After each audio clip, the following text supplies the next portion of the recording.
A Igreja do Diacho, Machado de Assis. Capítulo 1.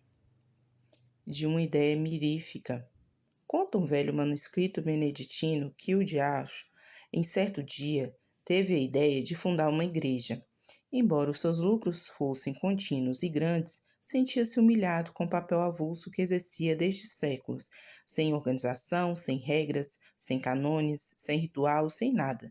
Vivia, por assim dizer, dos remanescentes divinos, dos descuidos e obséquios humanos. Nada fixo, nada regular. Por que não teria ele a sua igreja, uma igreja do diacho? Era o meio eficaz de combater as outras religiões e destruí-las de uma vez. Vá, pois, uma igreja, concluiu ele, escritura contra escritura, breviário contra breviário. Terei a minha missa, com vinho e pão à farta, as minhas prédicas, bulas, novenas e todo o demais aparelho eclesiástico. O meu credo será o núcleo universal dos espíritos, a minha igreja uma tenda de Abraão. E depois, enquanto as outras religiões se combatem e se dividem, a minha igreja será única. Não acharei diante de mim nem Maomé, nem Lutero. Há muitos modos de afirmar, há só um de negar tudo. Dizendo isso, o diacho sacudiu a cabeça e estendeu os braços com um gesto magnífico e varonil. Em seguida, lembrou-se de ir ter com Deus para comunicar-lhe a ideia e desafiá-lo. Levantou os olhos, acessos de ódio, ásperos de vingança, e disse consigo: Vamos, é tempo, e rápido, batendo as asas com tal estrondo que abalou todas as províncias do abismo, arrancou da sombra para o infinito azul. Capítulo 2. Entre Deus e o diacho. Deus recolhia um ancião quando o diacho chegou ao céu. Os serafins que engrinaldavam o recém-chegado detiveram-no logo, e o diacho deixou-se estar à entrada com os olhos no Senhor. Que me queres tu? Perguntou este. Não venho pelo vosso servo Fausto, respondeu o diacho rindo, mas todos os Faustos do século e dos séculos. Explica-te. Senhor, a explicação é fácil, mas permiti que vos diga. Recolhei primeiro este bom velho, dai-lhe o melhor lugar, mandai que as mais afinadas cítaras e alaúdes o recebam com os mais divinos coros. Sabes o que ele fez? Perguntou o Senhor com os olhos cheios de doçura. Não, mas provavelmente é dos últimos que virão ter convosco. Não tarda muito que o céu fique semelhante a uma casa vazia. Por causa do preço que é alto, vou edificar uma hospedaria barata. Em duas palavras, vou fundar uma igreja. Estou cansado da minha desorganização, do meu reinado casual e adventício. É tempo de obter a vitória final e completa.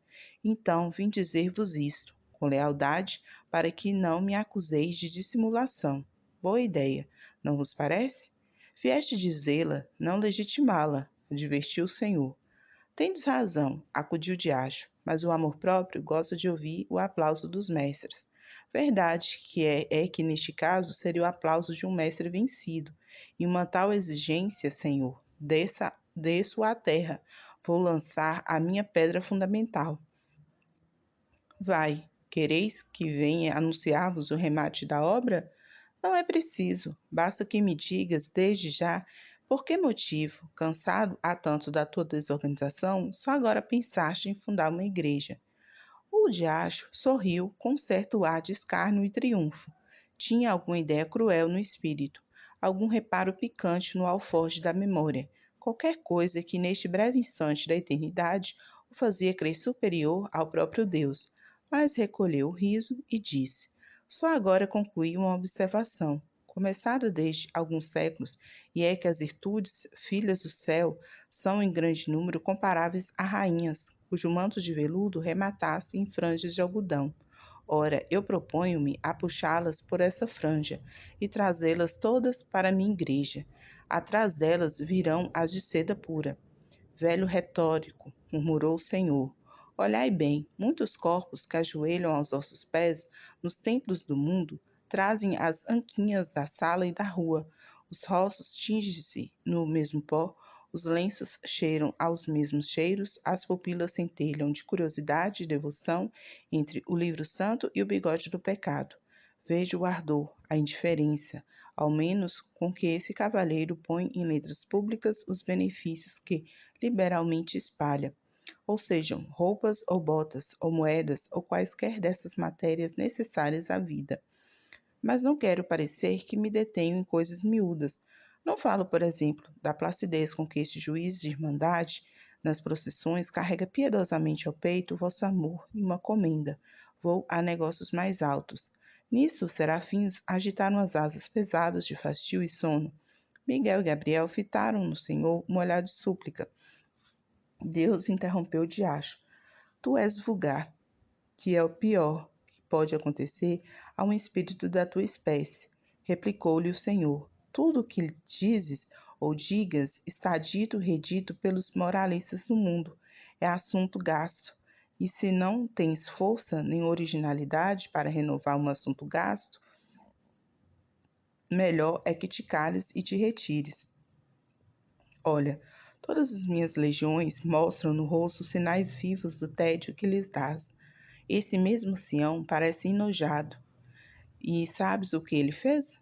Já vos disse que não. Depois de uma vida honesta, teve uma morte sublime. Colhido em um naufrágio, ia salvar-se numa tábua, mas viu um casal de noivos, na flor da idade, que se debatiam já com a morte. Deus deu-lhes a tábua de salvação e mergulhou na eternidade. Nenhum público, a água e o céu por cima. Onde achas aí a franja de algodão? Senhor, eu sou, como sabeis, o espírito que nega. Negas essa morte? Nego tudo. A misantropia pode tomar aspectos de caridade, deixar a vida aos outros para um misântropo é realmente aborrecê-los. Retórico e súbtil, exclamou o Senhor. Vai, vai, funda a tua igreja, chama todas as virtudes, recolhe todas as franjas, convoca todos os homens, mas vai, vai. Debalde, o diacho, tentou proferir alguma coisa a mais. Deus impusera-lhe silêncio. Os serafins, a um sinal divino, encheram o céu com as harmonias de seus cânticos. O diacho sentiu de repente que se achava no ar, dobrou as asas e, como um raio, caiu na terra. Capítulo 3. A boa nova aos homens. Uma vez na terra, o diacho não perdeu um minuto. Deu-se pressa em enfiar a cógula beneditina como hábito de boa fama e entrou a espalhar uma doutrina nova e extraordinária, com uma voz que reboava nas entranhas do século. Ele prometia aos seus discípulos e fiéis as delícias da terra, todas as glórias, os deleites mais íntimos. Confessava que era o diacho, mas confessava-o para retificar a noção que os homens tinham dele e desmentia as histórias que a seu respeito contavam as velhas beatas. Sim, sou o diacho, repetia ele. Não, o diacho das noites sulfúreas, dos contos soníferos, terror das crianças, mas o diacho verdadeiro e único, o próprio gênio da natureza, a que se deu aquele nome para arredá-lo do coração dos homens. Vede-me gentil e airoso, sou o vosso verdadeiro pai. Vamos lá, tomai daquele nome inventado para meu tesouro, fazei dele um troféu e um lábaro, e eu vos darei tudo, tudo, tudo, tudo, tudo. Era assim que falava a princípio, para excitar o entusiasmo, despertar os indiferentes, congregar, em suma, as multidões ao pé de si. E elas vieram, e logo que vieram, o diacho passou a definir a doutrina. A doutrina era o que podia ser na boca de um espírito de negação, isso quanto a substância, porque acerca da forma era umas vezes súbil, outras cínica e deslavada. Clamava ele que as virtudes aceitas deviam ser substituídas por outras, que eram as naturais e legítimas. A soberba, a luxúria, a preguiça foram reabilitadas, e assim também a avareza, que declarou não ser mais do que mãe da economia, com a diferença que a mãe era robusta e a filha uma esgalgada. A ira tinha a melhor defesa na existência de Homero. Sem o furor de Aquiles não haveria a Ilíada. Musa canta a cólera de Aquiles, filho de Peleu. O mesmo disse da gula, que produziu as melhores páginas de Rabelais e muitos bons versos de Risope. Virtude tão superior que ninguém se lembra das batalhas de Lúculo, mas das suas ceias. Foi a gula que realmente o fez imortal. Mas ainda pondo de lado essas razões de ordem literária ou histórica para só mostrar o valor intrínseco daquela virtude, Quem negaria que era muito melhor sentir na boca e no ventre os bons manjares em grande cópia do que os maus bocados ou a saliva do jejum? Pela sua parte, o diacho prometia substituir a vinha do Senhor, expressão metafórica pela vinha do diacho, locução direta e verdadeira, pois não faltaria nunca os seus com o fruto das mais belas cepas do mundo. Quanto à inveja, pregou friamente que era a virtude principal, origem de prosperidades infinitas, virtude preciosa que chegava a suprir todas as outras e ao próprio talento. As turbas corriam atrás dele entusiasmadas. O diacho incutia-lhes a grandes golpes de eloquência toda a nova ordem de coisas, trocando a noção delas, fazendo amar as perversas e detestar as sãs. Nada mais curioso, por exemplo, do que a definição de que ele dava da fraude. Chamava-lhe o braço esquerdo do homem, o braço direito era a força. E concluía: muitos homens são canhotos, eis tudo. Ora, ele não exigia que todos fossem canhotos, não era exclusivista.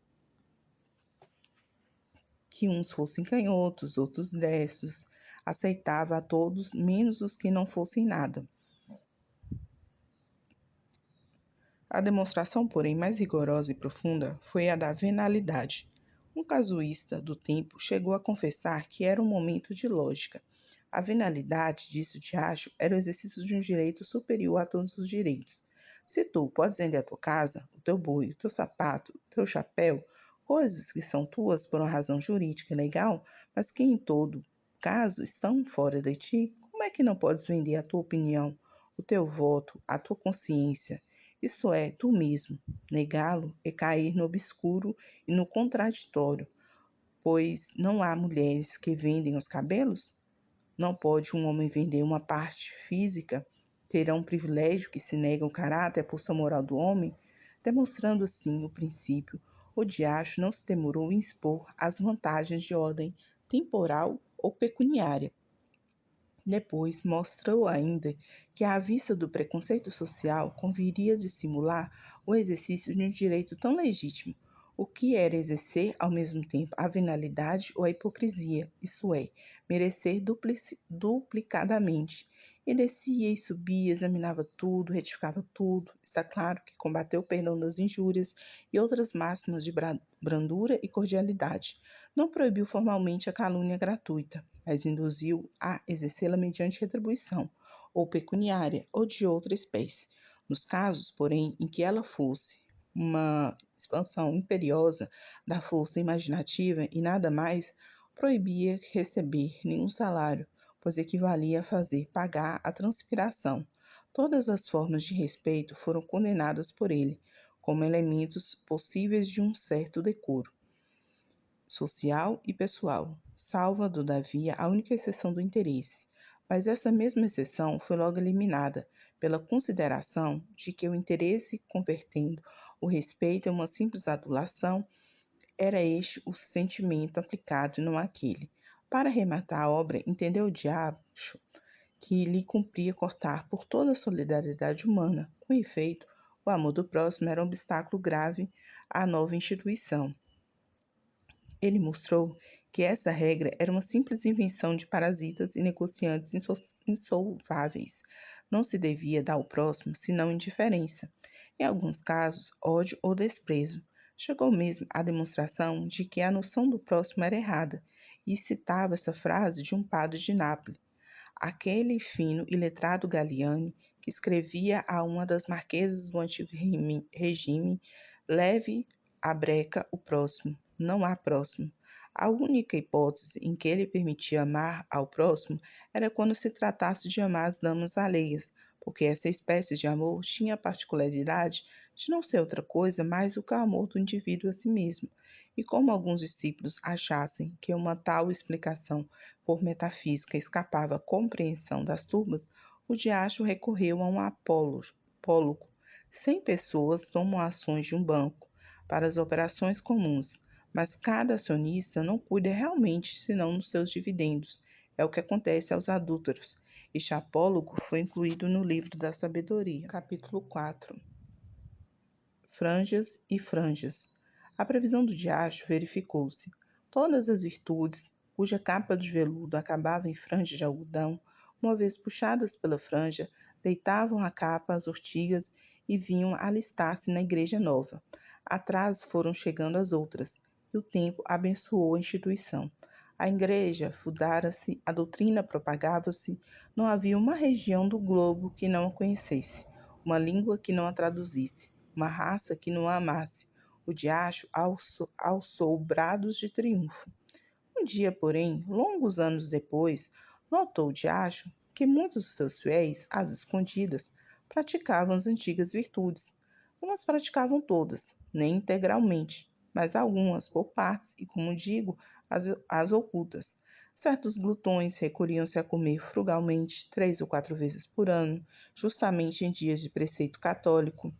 Muitos avaros davam esmolas à noite ou nas ruas mal povoadas. Vários dilapidadores do erário restituíam-lhe pequenas quantias. Os fraudulentos falavam uma ou outra vez com o coração nas mãos, mas com o mesmo rosto dissimulado para fazer crer que estavam embaçando os outros. A descoberta assombrou o diacho. Meteu-se a conhecer mais diretamente o mal e viu que lavrava muito. Alguns casos eram até incompreensíveis, como o de um droguista do Levante, que envenenara longamente uma geração inteira e, com o produto das drogas, socorria os filhos das vítimas. No Cairo, achou um perfeito ladrão de camelos, que tapava a cara para ir às mesquitas. O diacho deu com ele a entrada de uma. Lançou-lhe em rosto o procedimento. Ele negou, dizendo que ia ali roubar o camelo de um drogma. Roubou com efeito à vista do diacho e foi dá-lo de presente ao muezzin, que rezou por ele a Alá. O manuscrito beneditino cita muitas outras descobertas extraordinárias, entre elas esta, que desorientou completamente o diacho. Um dos seus melhores apóstolos era um calavrês, varão de 50 anos, insigne falsificador de documentos, que possuía uma bela casa na campanha romena, telas, estátuas, biblioteca, etc. Era a fraude em pessoa. Chegava a meter-se na cama para não confessar que estava são, pois esse homem não só não furtava o jogo, como ainda dava gratificações aos criados, tendo angariado a amizade de um cônego, ia todas as semanas confessar-se com ele, numa capela solitária, e conquanto não lhe desvendasse nenhuma das suas ações secretas, benzia-se 2 vezes, ao ajoelhar-se e ao levantar-se. O diacho mal pôde crer, tamanha aleivosia, mas não havia dúvida. O caso era verdadeiro. Não se deteve um instante. O pasmo não lhe deu tempo de refletir, comparar e concluir do espetáculo presente alguma coisa análoga ao passado. Voou de novo ao céu, trêmulo de raiva, ansioso de conhecer a causa secreta de tão singular fenômeno. Deus ouviu-o com infinita complacência. Não o interrompeu, não o repreendeu, não triunfou sequer daquela agonia satânica. Pôs os olhos nele e disse: Que queres tu, meu pobre diacho? As capas de algodão têm agora franjas de seda, como as de veludo tiveram franjas de algodão. Que queres tu? É uma eterna contradição humana. Fim. E aí, gostou? Então siga, comente, compartilha e até o próximo livro.